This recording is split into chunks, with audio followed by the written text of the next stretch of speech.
আমার আব্বা পৃথিবী থেকে চলে গেছে, আমাকে মাদ্রাসাতে দিয়েছে।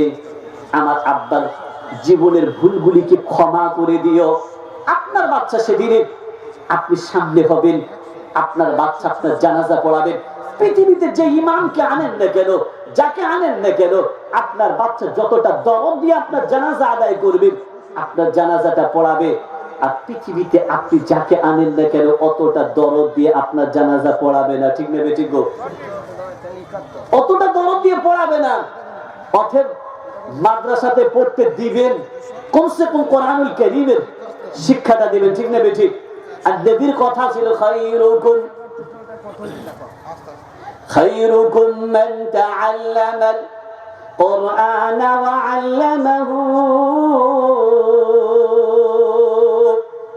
আল্লাহর প্যারা নবী সাল্লাল্লাহু তাআলা আলাইহি ওয়াসাল্লাম শুনিয়েছেন, ও পৃথিবীর মানব শোনো, পৃথিবীতে শ্রেষ্ঠ হলো যারা কোরআনুল কারীম শিখবে যারা, আর কোরআনুল কারীমটা শেখাবে যারা।